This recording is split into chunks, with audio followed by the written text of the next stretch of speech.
जो लोग संविधान बचाओ की बात अब कर रहे हैं, इमरजेंसी 50 साल होने के बाद इमरजेंसी का फिर से वो बार बार दोहरा रहे हैं, जिनका देश की आजादी के आंदोलन में कोई योगदान नहीं रहा और जिनका संविधान निर्माण में कोई योगदान नहीं रहा, उनके कोई लोग इस संविधान को बनाने में कोऑपरेट नहीं किए, तो हमेशा संविधान के खिलाफ बात करते गए। आज उनको बुद्धि भगवान ने दी, ये कहूं क्या जनता ने दी, ये कहूं मारा, अब उनको बुद्धि आ गई तो उस झूठ को छुपाने के लिए, अपने बातों को छुपाने के लिए वे आज ये नाटक रचे हैं।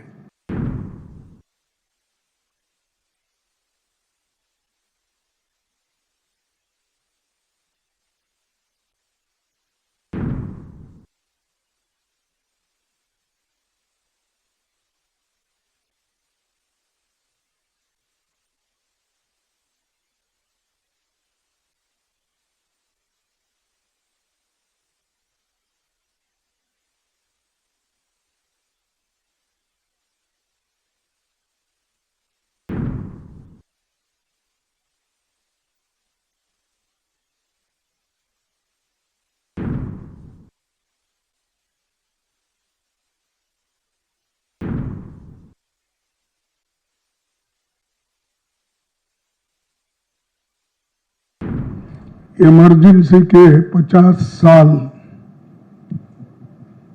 जो कंप्लीट हुए, तो उसके बारे में उन्होंने ये कहा कि देश के संविधान को और लोकतंत्र को खत्म किया था, उसको हमने फिर बहाल करके इमरजेंसी को हमने खत्म किया और उसके बारे में वो चाहते हैं कि सारे स्टेट में वो बनाया जाए और ये जो संविधान का खातिला हुआ है, इसका उन्होंने हर स्टेट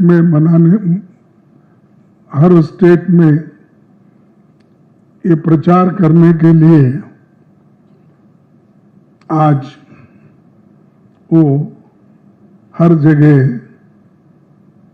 अपने जो एक लेटर लिखकर, यानी सरकार ने लेटर लिखी और उसमें बहुत कुछ बातें कही है, आप सबको मालूम है, फिर मैं वो दोहराता नहीं, लेकिन मैं इतना ही कहूंगा, जो लोग संविधान बचाओ की बात अब कर रहे हैं, इमरजेंसी 50 साल होने के बाद इमरजेंसी का फिर से वो बार बार दोहरा रहे हैं, जो चीज को सभी ने भूल दिया था और ये जो चीज समाप्त हो गई थी, इसको उछालने के लिए वो फिर कोशिश कर रहे हैं। साथियों, जिनका देश की आजादी के आंदोलन में कोई योगदान नहीं रहा और जिनका संविधान निर्माण में कोई योगदान नहीं रहा, उनके कोई लोग इस संविधान को बनाने में कोऑपरेट नहीं किए, तो हमेशा संविधान के खिलाफ बात करते गए।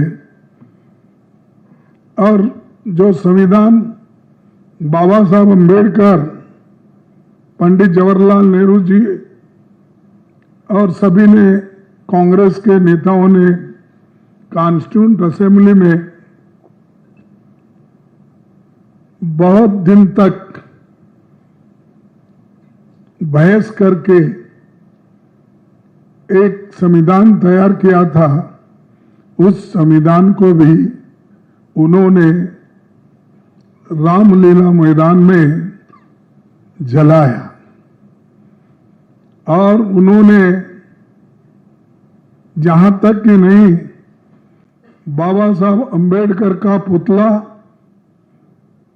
नेहरू जी का और गांधी जी का फोटो उन्होंने जलाई और वो ये चाहते थे कि जो संविधान बाबा साहब अम्बेडकर इन्होंने बनाया है उसमें हमारा पारंपरिक जो संस्कृति है उसके अंश इसमें कुछ भी नहीं है, चाहे वो अपने मनुस्मृति के तत्व हो या वो जो खास करके बीजेपी विश्वास रखती है, उन तत्वों का उसमें उल्लेख नहीं है, इसीलिए इस संविधान को हम नहीं मानेंगे। ये कहने वाले लोग आज उनको बुद्धि भगवान ने दी, ये कहूं क्या जनता ने दी, ये कहूं, मारा अब उनको बुद्धि आ गई जब हमारे 1 साल से चल रहा है संविधान बचाओ यात्रा, उससे बीजेपी घबरा गई। घबराने के बाद ये जो पूरे देश में चला था, तो घबरा कर इन्होंने ये संविधान के खिलाफ कुछ ना कुछ वो कहना उनको है, तो इसीलिए वो क्या कर रहे हैं कि 50 साल का इमरजेंसी की बात अब कर रहे हैं। मैं कौन क्या कहा ये नहीं बोलना चाहता हूं, मैं सिर्फ इतना ही बोलना चाहता हूं, जो लोग अपने गवर्नेंस में नाकामयाब रहे, कुछ नहीं कर सके और उनकी विफलता इतनी है कि लोग आज इन्फ्लेशन के लिए पूछ रहे हैं कि भाई इतनी महंगाई बढ़ रही क्यों, उसका सवाल का उनके पास जवाब नहीं है। बेरोजगारी का नहीं है, भ्रष्टाचार का नहीं है, आर्थिक बदहाली जो हो गई, नोटबंदी जो हो गई, बाहर का काला धन लाने की जो बात हो गई, वो सब कहाँ है? और इनके जो फेल्यूअर्स है, झूठ जो बातें इन्होंने बार बार करते आए हैं, तो उस झूठ को छुपाने के लिए, अपने बातों को छुपाने के लिए वे आज ये नाटक रचे हैं। और उसी के साथ ये लोग गरीबों की भलाई और संविधान के साथ चलने वाले, संविधान की रक्षा करने वाले, मैं ये पूछना चाहता हूं, आप एक तरफ गरीब को गरीब बना रहे हैं, अमीर को और अमीर बना रहे हैं, और गरीब और अमीर के बीच में इतनी खाई हो गई है, इतना गैप हो गया है कि उसको आप कभी भी मिटा नहीं सकते या नजदीक नहीं ला सकते। आज एक विशेष दिन है। आप सभी जानते हैं कि देश के लोकतंत्र पे हमला इमरजेंसी के रूप में, आपातकाल के रूप में आज से 50 वर्ष पहले हुआ था। ये 50th ईयर है, ये 50वां साल है जब देश पर इंदिरा गांधी जी की सरकार ने, कांग्रेस पार्टी ने आपातकाल लगाया था। स्वाभाविक है, इतिहास को कभी भूलना नहीं चाहिए, इतिहास से शिक्षा लेनी चाहिए और दोबारा इतिहास में हुई गलतियां कभी एक लोकतांत्रिक देश में ना हो। आज भारतीय जनता पार्टी इस विषय को ध्यान में रखते हुए समग्र भारतवर्ष में काला दिवस के इस रूप को प्रस्तुत कर रही है। ऐसे में कांग्रेस पार्टी का बौखलाना, उनकी बौखलाहट हमें दिख रही है। कांग्रेस पार्टी के अध्यक्ष आदरणीय खड़गे जी ने जिस प्रकार से, जिस भाषा से उन्होंने देश के प्रधानमंत्री माननीय मोदी जी के लिए शब्द कहे हैं, वो निंदनीय है। खड़गे जी हो चाहे जयराम रमेश जी हो, इन लोगों को पता नहीं है कि इमरजेंसी का दंश क्या था। कांग्रेसियों को पता नहीं है कि आम हिंदुस्तानी ने इमरजेंसी के दौरान किस प्रकार के कष्टों को, यातनाओं को सहा था। लगभग 1.5 लाख लोग जेल के अंदर रातों रात भर दिए गए थे। बिना कैबिनेट के डिसीजन के आधी रात को देश पर इमरजेंसी थोप दिया गया था।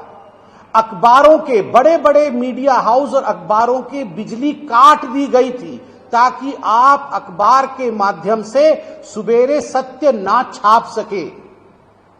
इस प्रकार का माहौल पूरे देश में रहा था। कई लोग, उनके ऊपर जो यातनाएं हुई उसके कारण उन्होंने मृत्यु को वर्ण किया, और आज भी वैसे लोग हमारे बीच में हैं।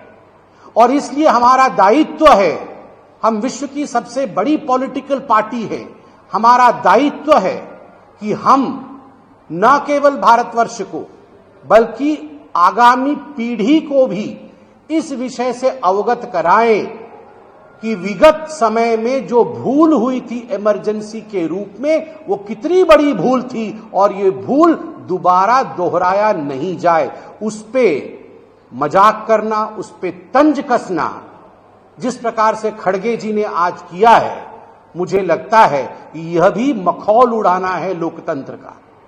खड़गे जी कह रहे हैं कि 50 साल पहले हो गया, उसको फिर से क्यों याद किया जा रहा है। खड़गे जी, आप तो आज खुद ही बोल रहे थे कि जो लोग आजादी की लड़ाई में नहीं थे, जो लोग स्वतंत्रता की लड़ाई में नहीं थे, आप उस समय की बात कर सकते हैं मगर हम बात नहीं कर सकते। ये फर्क क्यों है? और खड़गे जी, मैं पूछना चाहता हूं, कौन कहता है कि हम आजादी की लड़ाई में लड़ नहीं रहे थे? यहां जितने लोग खड़े हैं, चाहे हम बोलने वाले हों, चाहे कैमरे के पीछे हमारे कैमरेमैन बंधु हों, आप सबके परिवार से हिंदुस्तानी होने के नाते कोई प्रत्यक्ष रूप से या कोई परोक्ष रूप से आजादी के लड़ाई में लड़ रहा था। मगर मैं पूछना चाहता हूं, बताइए, आदरणीय सोनिया गांधी जी का परिवार, उनके माता पिता कहां से लड़ रहे थे आजादी की लड़ाई में? कहां से लड़ रहे थे आजादी की लड़ाई में? उत्तर प्रदेश से, बिहार से, उड़ीसा से, बंगाल से, कहां से सोनिया जी की परिवार आजादी की लड़ाई में शामिल थे? बताइए। आप जब भारतीय जनता पार्टी के इतिहास के विषय में बात करते हैं तो वो उचित है, मगर जब हम आपके परिवार के, राजनीति के, आपके परिवार के महत्वाकांक्षा की पन्नों को पलटते हैं तो आपको वो ड्रामा नजर आता है। केवल और केवल आपके परिवार के महत्वाकांक्षा के कारण इमरजेंसी लगी थी, एक व्यक्ति के महत्वाकांक्षा के कारण, क्योंकि कोर्ट ने उनके, इंदिरा गांधी जी के चुनाव को निरस्त किया था केवल और केवल सत्ता में बने रहने के लिए इंदिरा जी ने बिना कैबिनेट के फैसले के इमरजेंसी लगाई थी। आप कहते हैं गरीबी और अमीरी के बीच खाई बढ़ गई। खड़गे जी, हम आपको लिफाफा में बंद करके आज जो रिपोर्ट यूएन की है, जो वर्ल्ड बैंक की रिपोर्ट है, वो रिपोर्ट आपको भेजेंगे। किस प्रकार से कितने करोड़ों लोग, 25 करोड़ से अधिक लोग किस प्रकार से गरीबी रेखा के ऊपर आए हैं विगत कुछ वर्षों में, जब मोदी जी का प्रधानमंत्री का काल रहा है। इन 11 वर्षों में यह रिपोर्ट आपको भेजेंगे, तब आपको मालूम पड़ेगा कि गरीबी हटाओ का नारा वो अलग था और वास्तविक रूप में किस प्रकार गरीबी दूर हुआ है इन 11 वर्षों में, उसकी कहानी अलग है। मैं आज पूरे हिंदुस्तान से कहना चाहूंगा, भारतीय जनता पार्टी के प्रवक्ता के नाते, एक पल के लिए भी इमरजेंसी को भुलाना नहीं है। इमरजेंसी को सदैव याद रखना है और आगे चलकर इस प्रकार की विषम विकट परिस्थिति न बन सके, इसके लिए भरसर लोकतांत्रिक प्रयोग, लोकतांत्रिक प्रयास हमें करते रहना है। और जहां तक कांग्रेस पार्टी का सवाल है, जिस पार्टी में ही लोकतंत्र नहीं है, वो लोकतंत्र का महिमा कहां से समझेगी। जिस पार्टी का समर्थन, और जो पार्टी उन लोगों से समर्थन लेती है जो पैर पे अंबेडकर जी जैसे महान विभूति के फोटो को रखते हैं, वो आज हमें संविधान सिखा रहे हैं।